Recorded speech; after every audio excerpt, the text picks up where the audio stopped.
Sunod, mga kababayan, Rowena Guanzon. Ito yung peking kakamping. Mga kakamping ka, ako po'y nanawagan sa inyo. Pag nakita nyo po si Rowena Guanzon, buhusan nyo po tubig. O baka hindi po naligo, yan nakalimutang maligo. Di ba? Ito ang sabi ni Guanzon, mga kababayan. Ito po. Post po ito sa Facebook na sinabi ni Guanzon. Kahit ngayong araw pa gagawin ang eleksyon, mananalo si BP Sara. Putang ina, oh. Guanzon, nanaginip ka ba? Kahit ngayon daw gagawin ang eleksyon, mananalo si Sara. Paano ka nakasiguro? Yung 10 senador nga, umikot na siya kung saan-saan. Sinisiraan pa niya yung mga congressman. Ba't hindi napasok? 2 lang. Diba? Maniwala na sana ako, Rowena Guanzon. Kaso lang, nag-uulyanin ka ni. Maniniwala na sana ako na ngayon man mag-eleksyon, manalo si Sara. Ma'am Imelda Tan, maraming salamat po ma'am sa yung super sticker. Thank you so much. Ngayon na daw, mag-eleksyon, mananalo daw si Sara. Putang ina naman, no? Yun ngang kakamping, 200 lang sa EDSA kasi nagising na yung iba.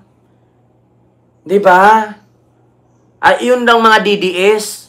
Sa EDSA, 200 na lang kasi nagising na yung iba. Tapos ikaw,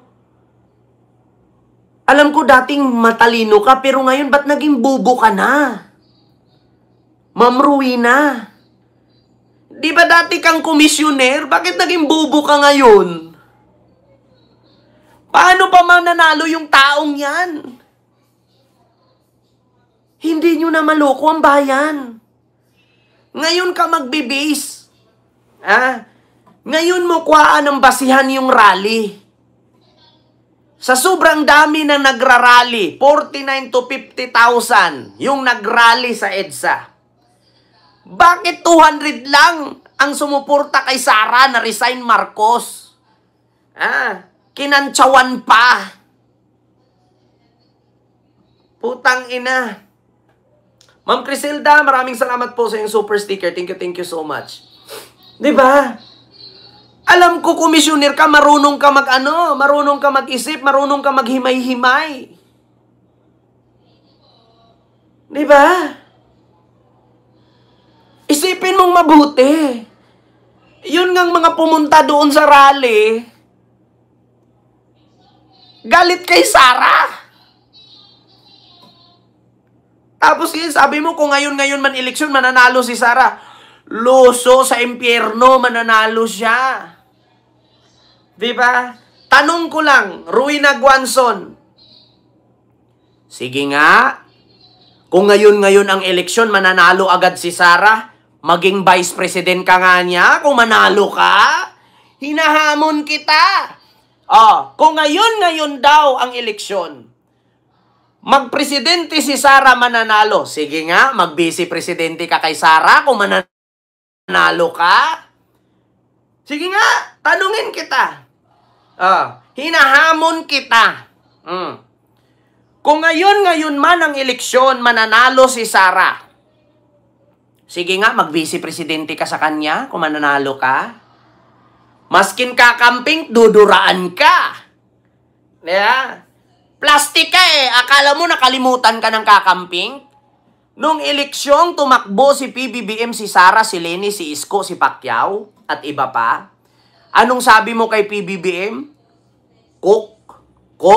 Coca-Cola, pulburon, pulburon. Tapos nung nanalo si Marcos, nauna ka pang umupo sa lamesa, kaharap si Romualdez, katabi mo pa si Imelda, nakipag-shake hands ka pa kay Sandro. Sa tingin mo, nakakalimutan ka ng kakamping? Sinumpa ka nilang hindi ka tatangkad. Yeah. Yun ang totoo, Guanzon. Balingbing ka. Ikaw yung peking dilawan. Diyos mio Marimar, napilitan ka lang. Diba? Anong sabi niya noon kay PBBM? Nung eleksyon? Guanzon, coke daw. Coca-Cola, cocaine. Ito ha. Mga kababayan. Ito ha. Guanzon, coke, BBM. Kita nyo to ha. Bakit ka ganyan magsalita? Tungkol kay BBM. Ang sagot ko, si BBM na, hindi na-graduate sa college. Tumakbo pang presidente ang lentek. Sige nga. Walang hiya. Walang hiya. Napakawalang hiya. Napakasinungaling. Anong sinasabi nyo ng martial law ay golden years of my life? Hindi pa ako nakakalimot. Pangalawang minute ka na nilalabanan ko. Awa ng Diyos, huwag mong gawing 3. Di ba? Kita ninyo? Pero, nung nanalo si BBM, pakita ko sa inyo. Tignan yung kasinungalingan ni Guanzon. Ito ha, mga kababayan. Guanzon. Magugulat kayo dito ngayon. Balimbing. Balimbing ang putya. Pakita ko. Ito. Ito. Rowena Guanzon. Ano ito? Mga kababayan. Wait lang. Kasi nawala. Ito siya, mga kababayan.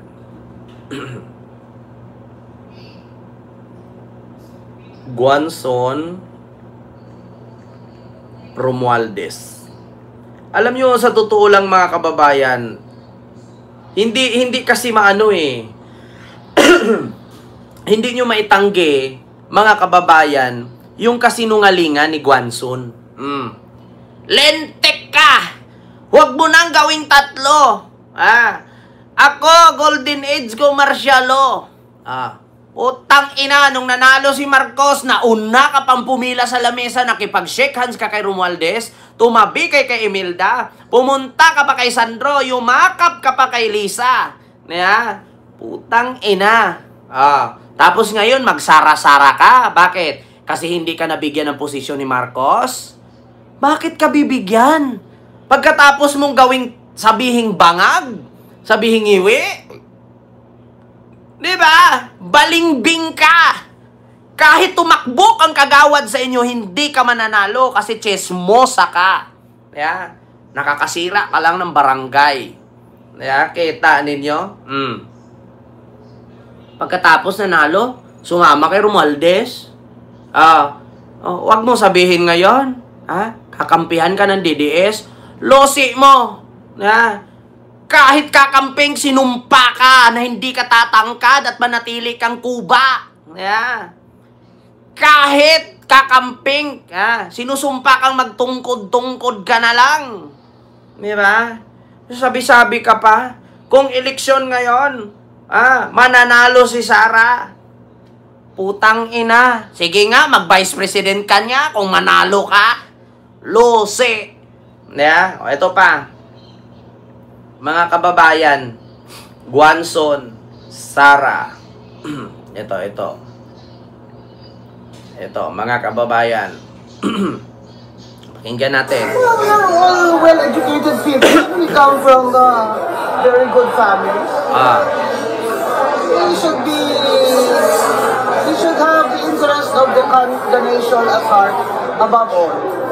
Well, we are all well-educated people. We come from educated person daw si Sandro. Sino ba yung nagsasabi na no more Duterte? Maraming ganon. Sa mga protest, ganito gusto lang may DDS. Gusto din naman. May church. At saka syempre yung left. Diba? Gusto din naman lang kasi sila ng presidente. Alam nyo, di ba demokrasya ito? Di ba ito padamihan ng boto? Galit kayo kay Sara Duterte kasi hindi nyo talaga kaya. Kahit anong gawin nyo, anong ginawa ngayon ng mga congressman. Pinasa ang budget niya without any question. Courtesy na daw. Hina mo kung ano kayo ka. Mga balimbing kayo. Mga balimbing daw. Mga 2027 lalaro na kayo kasi baka sakaling magpresidente yari kayo. That's how you read it? Yeah. Na pumapwesto na parang nakita na nila na nawala na ng poder. Parliamentary courtesy. bull. Yung impeachment nyo, yung mga quadcom nyo dyan, mga tawag ng tao, tuwadcom. Alam mo, no other institution of government is so vilified by the people than this House of Representatives. Ang hirap talaga ng Representatives. I caught your word. Tao, wala na talaga silang dangal. Nakakahiya na. Walang dangal kasi balimbing nakakahiya. Ikaw nga Di ba? So yun po yun mga kababayan, na ang sabi niya. Nakipag-meet kay Sandro. Ito. Diba? Pagkapanalo ni PBBM, nauna pa siya doon, pumunta sa lamesa, nakaupo. Diba? Wala na.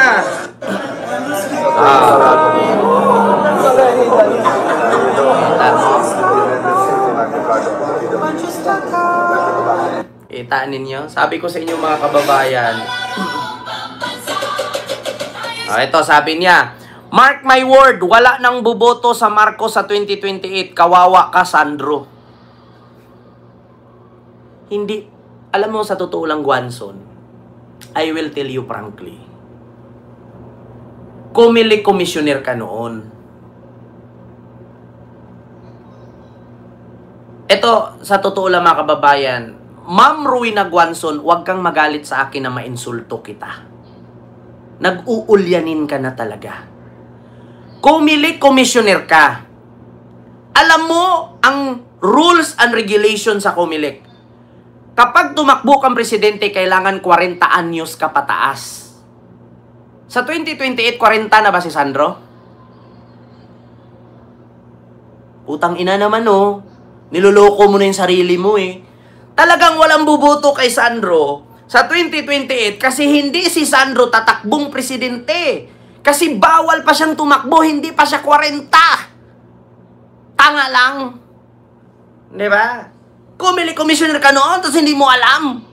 Tapos magsasabi-sabi ka dito. Mark my word, walang buboto sa Marcos sa 2028. Kawawa ka, Sandro.